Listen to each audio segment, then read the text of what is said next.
Hi, everyone. So welcome to Prime Professionals. Listen, I am so excited today, really, truly am, to have Darrin Brown with darmacbuilders on with us today. Listen, I met Darrin a couple years back at a homebuyer education class, and I said to myself, what a world of knowledge and information. He's been in the industry for several years. I'm going to let him introduce himself a little bit as well, but I'm highly impressed with all the information that he's always shared, and on many other occasions after that, I've had the opportunity to kind of just talk to him and hear him present to first-time homebuyers and share a lot of his great information. So welcome, Darrin. Tell us about yourself, brother. Hey, man. Thank you for bringing me on this platform, man. I really appreciate it, Mark. Yes, my name is Darrin Brown. I owner of DarmacBuilders. I've been in the business for a little bit over 2 decades. Okay, all right. And so, but that was not my first love. My first love and my passion was I was in banking, actually. And I started being a teller, and I was promoted to as a lender. And then, after 3 years of that, I got the bug of construction. Okay. And I started out at not knowing anything. All right. Not knowing the language or anything like that, but I knew it was something I wanted to do, and had the opportunity to join a small firm on D'Angelo Development, and then, as they say, the rest was history. Okay. Yeah. All right. And just so you know, folks, we did not plan the red shirts. Okay. Just kind of throwing it out there. But nonetheless, so like I said, I've heard you speak to a lot of the first-time home buyers. Yes. And you've always shared a lot of good information related to the buildings that you're doing and what they should look for in a new construction or even a single family, right? Whatever it is. Right. What would be your advice to a buyer that's on the fence on whether or not renting should be the path for them next year or buying a home next year? What would you say to that person? I would say that, when you're buying something, you just be certain of what you want. Got it. All right. As long as you have shelter. Yeah. All right. That's the key here. But you want to look at a lot of variables. Okay. Basically, what you qualify for is very important, and for what you're getting for your money, as opposed to what you're renting from. And so I would really have a good conversation. Are you stable? Are you in a process that you're going to be moving soon, or job stability? All that plays a role in when you're going to buy something. But if I had to really put my feet to the fire, I would probably say, hey, look for something that you can purchase, because I don't see the market changing to where the price is going to go down if that's what you're waiting for. Right. So just try to find that piece of property that you can afford right now. Right. Love that. You talk a little bit about your lending background as well, right? And I appreciate that. One of the things that we're seeing for a lot of first-time home buyers is where they get their information from, right? They're either on Instagram or Googling or doing something of that nature to try and get as much information as possible. But once they get the information, they don't necessarily know what the next steps are or what they should do. So as a builder, how many homes have you built over the years? How many multifamily versus single family? There's a lot of folks that are searching for properties. They're on Zillow. We're working with a real estate agent. They don't know where to go. How do they connect with you? Tell us a little bit about your history of building those single family or multifamily units and what that looks like for that buyer that's interested. Oh yeah, thank you for that. I would say that I have a great appreciation, Mark, for what you do in terms of, helping people finance-wise get into their homes. And I think for me, that's really what made my transition easier. Got it. Because I understood what it took to buy a home. Yep. Not to take anything from contractors, sometimes we just worker ants, we build it, and then we say, I want to sell it. Right. But do you know how to qualify a buyer and stuff like that? So I really haven't lost that edge. So to speak. I don't practice it, but I kind of know the parameters around it. Right. But yeah, for me, as far as building, I've built. It's really testing my gray hairs. But I built probably over the course of my career over 100-some homes. Wow. In various locations, Broward County. I was talking to myself in a car the other day. I do that often, but I was like, as long as you don't respond, right? it's okay. I was like, what city have I not built in? Got it. In Broward County. Got it. Okay. And I couldn't come up with anything, and that's just a testament to the people I have working with me, right? That has allowed me to bring my talents out. And as far as multifamily, I have done like several townhouse projects. Got it. We have done triplexes. We have done duplexes. Currently, now that we're doing a townhouse project in Fort Lauderdale. Okay. So yeah, but that's been an accumulation of over 2 decades of just doing this, getting my name out, and so forth and so on, and try to get a good product out there. Right. And speaking with the potential buyers or renters, for that matter of fact. Yeah. Good. Love that. So my history has been in lending. It's always been in lending and helping first-time home buyers. Right. And so my first job was actually working for a HUD-certified counseling agency, where I sat down with first-time home buyers, prepared them to actually meet with the lender, and then I, became the lender, the loan officer. So when we talk about history, when we talk about legacy, and I'm sure you feel very proud when you're driving through certain neighborhoods where you've built properties or you did the multifamily unit and you still see them occupied. They're not torn down. They're not in distress whatsoever. So how does that feel to you? Tell me a little bit about that. Wow. You know what? You hitting all the bullet points, Mark. I gotta tell you.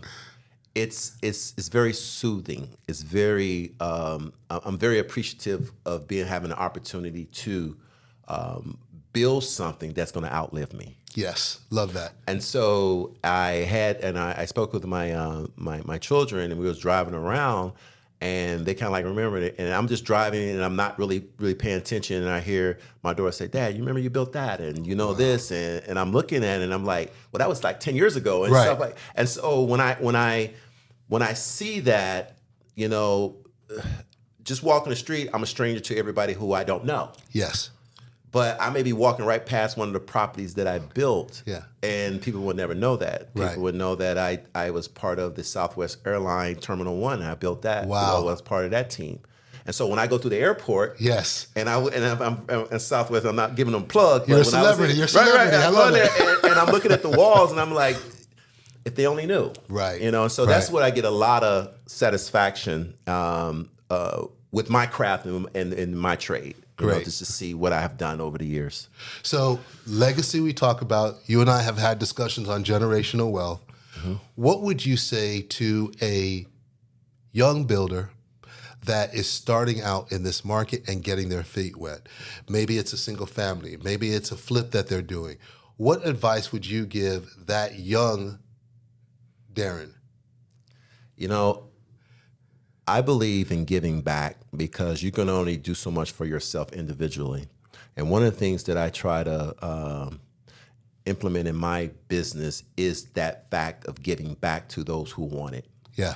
And so for that young builder who's out there, you're going to get distracted, you're going to get discouraged, and all that comes with it. Yeah. But all I would say is find someone who's willing to give you the information that you need. Yes. Because there's a lot of people out there that just want to keep their stuff a secret or keep it to themselves. And that could be discouraging when you out there trying to seek information or knowledge or whatever. Correct. And so in my profession, I have something where I invite, brokers or realtors or even newbies to come to my job site. Love it. And, feel comfortable with it. And ask whatever questions that you may have to ask, a Q&A. Hey, what is this? Why are you doing this? Whatever. Right. I may not give you 2 hours of that. Right. But at least you know that you can call me, hey, what are you building now? Can I come by? Yeah. And for a new person who's in the business, who want to actually see how it's worked and how I navigate around my staff or my people, that can help them to make a decision on how they move forward. Great. Yeah. Great. I love the fact that you do so many different things, right? And the building and the development is your expertise. There is a stigma here in Miami, I'm just going to throw it out there, that you how do you really trust developers are giving you the right price for what they're building? If I'm doing a renovation, if I'm even doing a ground up construction, there's a saying that we tend to eat our young here, okay? And I'll just throw it out there. What warning would you give the developers out there that are building, but some of them might be taking advantage of that first-time home buyer? I mean, share your experience with that, and what would you tell someone that is already doing this construction and working with a first-time home buyer and building, and just letting them know that, listen, this is a first-time home buyer. You want to do right by them. So give me a little bit about that. Okay, so that's a good point. What I would say to that builder, that developer is, are you seeking longevity? Love that. Love it. Love it. Because your reputation. Sustainability and longevity. Oh, absolutely. Yes. Your reputation is going to precede you, is going to succeed you, is going to do all that, right? Yep. So it's like, because once you start having a reputation out there treating people unfairly, it's going to travel. Yes. So the question becomes, do you want that one-time deal, or do you want deals in succession? So people say, hey, come, go talk to that person, go do that. I have spoken to a lot of people, and a lot could be very, generic, but that I have never done the deal, but I give you information. Got it. That helps. You know what I mean? Right. It's because I don't believe in chasing the deals. Right. I attract them. Yes. Love and that. So and by being by that attraction is because I'm giving you information hopefully you can use. Okay. And my background, by me understanding the dynamics of financing, what people qualify for, what they need to do, and everything like that, put me in a position where I know that this property is not going to fit you, or it will fit you, or whatever the case may be. Right. I'm not putting up things like that. As a buyer, I would say do your homework, do your legwork. Yeah. Just don't look at the nice and bright, shiny stuff. Ask the questions. If a contractor gets upset with you by you asking them questions pertaining to the property, walk away. Walk away. It is what it is. Yeah, I agree with you 100%. And I'm just speaking from personal experience. I'm expanding my home at this very moment. And the first contractor developer that I spoke to got all the paperwork ready to go. I'm ready to pull the trigger. Great rapport.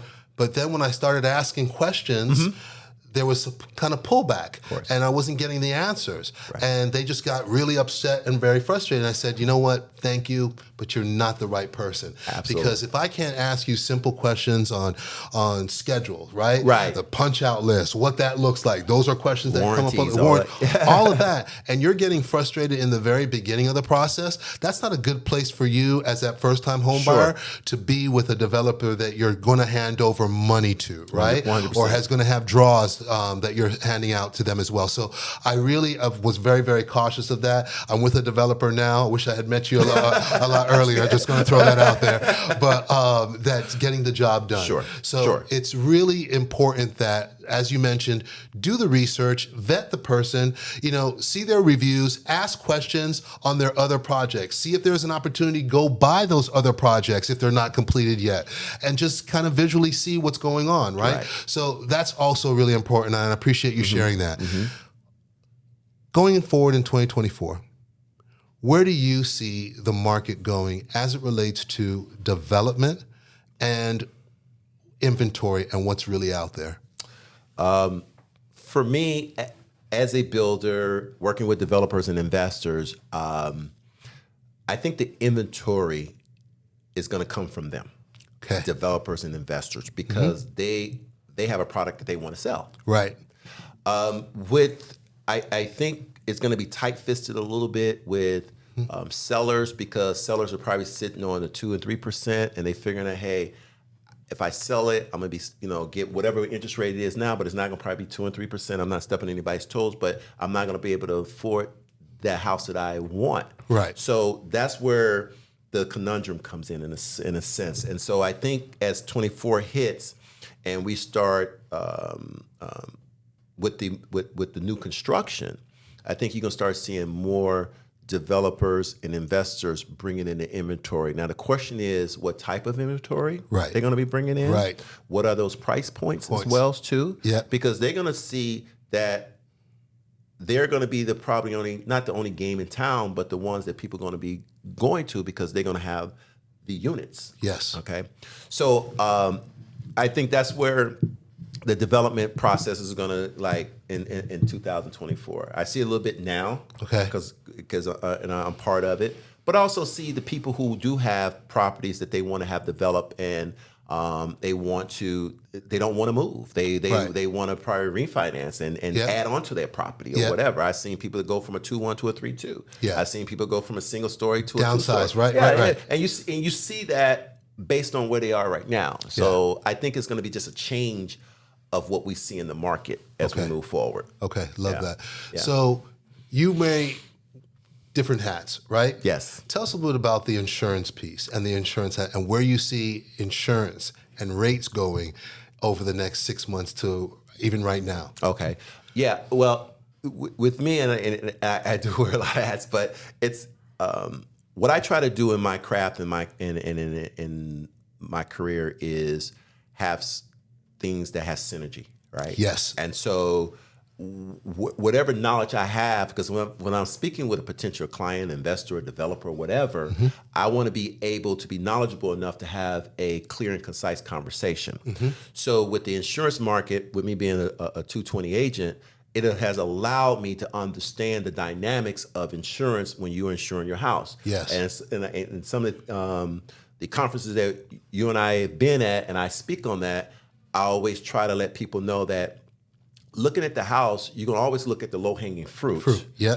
But what does the insurance companies look for? Yeah. All right. And that's what your house is going to be based on when it's getting insured. Correct. And so I think that the market, South Florida, unfortunately, has been stigmatized by a lot of fraud. Yes.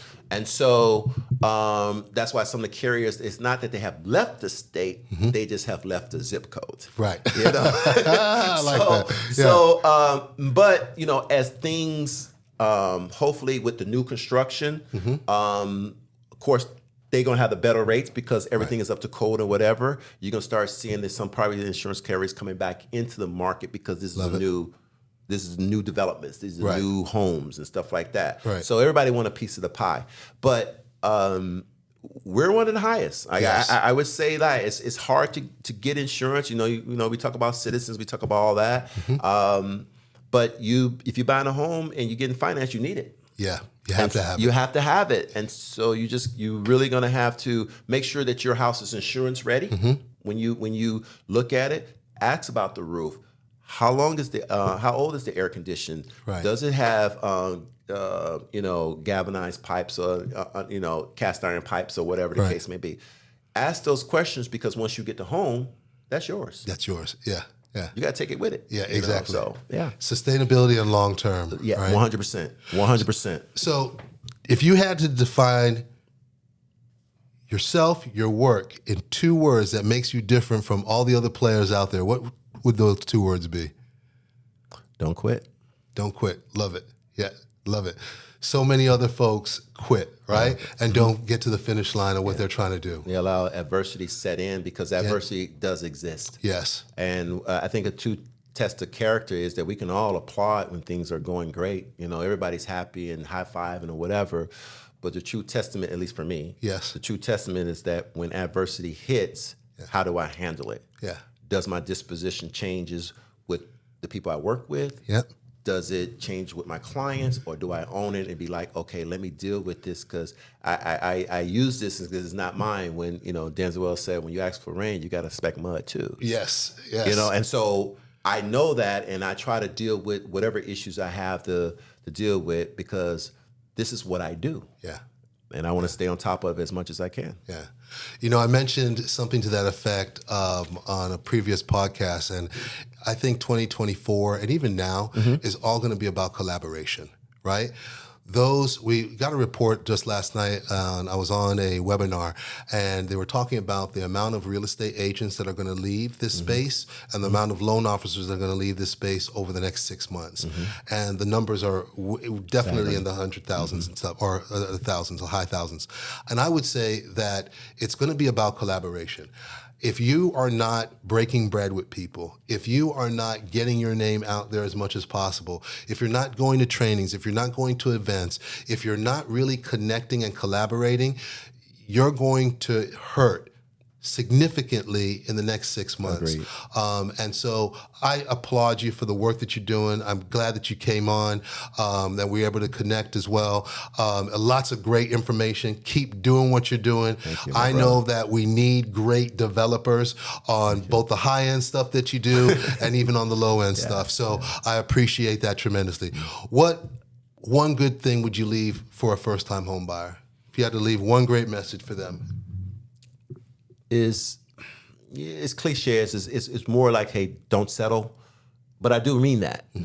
Don't settle for something that you're not familiar with, because what you're not familiar with is the knowledge. Right. All right. So whether you're building something from ground up or you buying an existing home, get as much information you can on that property so you can make the right decision. Okay. If you don't know, don't be ashamed. Don't be afraid to ask questions, because it's going to make you look a certain kind of way. When I got in this business, I asked every single question. I did not know what the difference between nails. I didn't know the difference between a hammer. I didn't know a 2x4, 2x6. Come on, man. Bro, I'm telling you, I had no idea other than that this is what I wanted to do. Right. My lack of knowledge was so what are you doing, Darrin? Why you want? You know what I mean? So at the end of the day, but I'm a testament that hey, if you really want something, it's out there for you to get it. Right. Get the knowledge so you can make the best decision, and then surround yourself with people who know more than you. Yes. Don't have to be the smartest person in the room. Right. I never want to be the smartest person in the room, because I can't learn anything from myself. I can learn from others. Yeah. And that's why I would say just go out there and keep that grind going. All right. Love it. Love it. So, folks, Darrin Brown with Builders.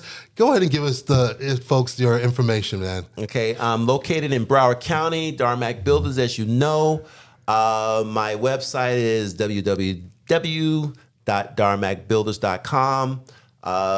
Been in business for 20 some odd years. You can reach me I'm on Instagram under Darrin Brown, Darmac Builders. I mean, I'm there. My number is 954-899-4240. I am very accessible. I may not call you back, and I may not be able to do your project, okay? But I'll probably be able to give you information that could save you time and energy and money. I can guide you in the right direction. And that's just a phone call. All right. Excellent. Thanks, everybody. Take care. Bye now. Thank you.